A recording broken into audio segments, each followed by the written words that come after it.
As people start to age, they start to wonder about their memory. I recently went to the University of Victoria to the Aging Center where we took a course on ways to improve your memory as you get older.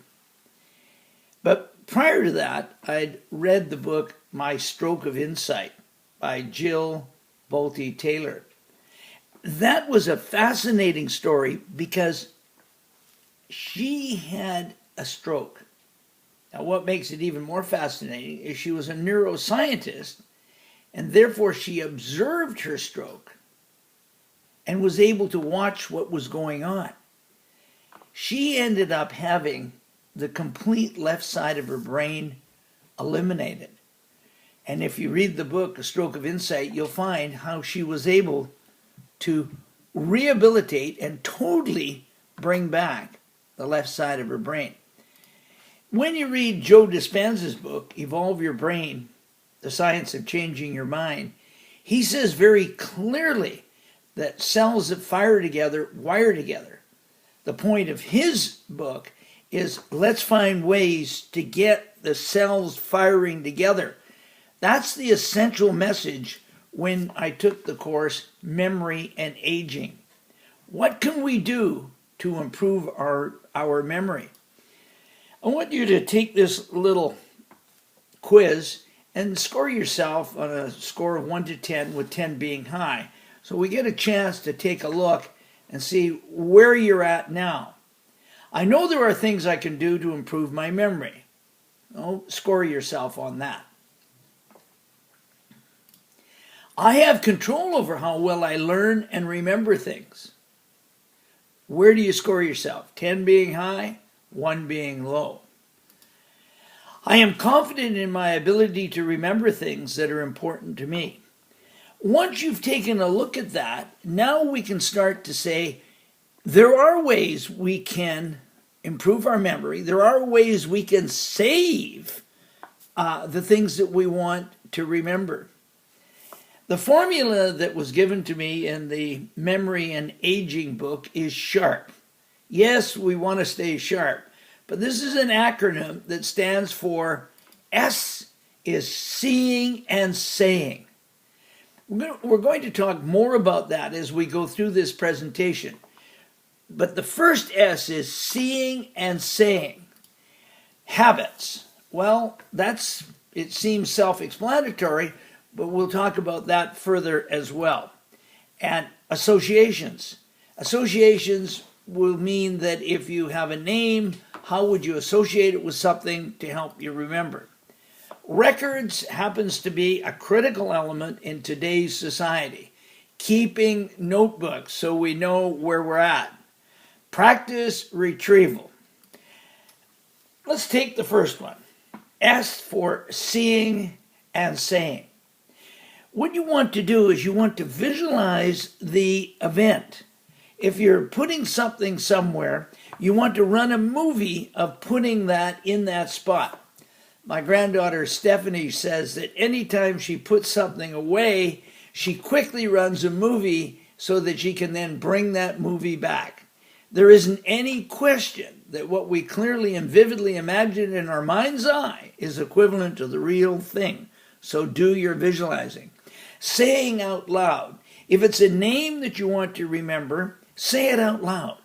One of the things that I did when I was refereeing the volleyball tournament on the weekend, I would toss the coin with the captains. We'd have Caleb and Joshua. And then I would constantly say that name out loud as we went through the match. Habits. H is for habits. Now these are my keys to my apartment and, if you'll notice, the keys to my bike. Now there's a whole other section that we can talk about in terms of memory, and that's exercise, and also we can talk about nutrition. But we're just talking about the mental aspects now. Get into the habit of putting things in certain spots. The keys work well for me on the hanger. Associations. Now that has been around and we've talked about it for years, and as I said to Michael LaPlante, if I gave you the name Kristen, what would you think of? And he said, well, I would associate that with a cross, Christian, and that would be my association. And then I said, what about Roger? He said, I think Roger the Dodger, and I would then, I would conjure a pirate up, Jolly Roger, and that would enable me to remember Roger's name. Records. You do want to carry with you an appointment calendar. I remember many years ago I was interviewing a young lady for a position in the government as a secretary in our office. And the one thing I did every single time was ask, do you have a time management system? Many of them said they did, and if they did, I said, do you mind if we look at it? I remember one girl said, yes, it's in the car. She went out to the car and never came back. But one lady stood out, Tanya Dale Johnson. And Tanya said, oh, yes, I've got it right here. And she was 18 years old, and she pulled out her little calendar, and I said, well, do you mind if I look at it? She said, no problem. And right there was the appointment that she had with our interview that day. And there she had her appointment for all the other things. Now, I immediately said to the ladies that were in the interview process with me, well, we better hire her. Well, we interviewed the rest of the people, but no one else stood out with the time management system like Tanya. Now, the significance of that story is that years later, Tanya she went into government, but years later, she programmed herself to be able to work in the government, take her master's degree at Royal Roads, get an accounting degree, and has been over 25 years in government service in a very high prestigious position. Interesting. Practice retrieval. Well, we know that if you want to be good at golf and you don't want to be retrieving all your balls from the rough, you need to practice. Same thing with memory. Practice retrieval will allow you to improve your memory. As Dispenza says, remember. That means we're going to rewire and reconnect.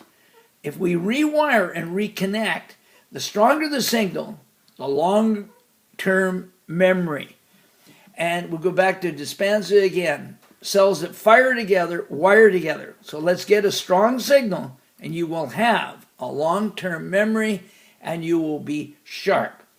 SHARP.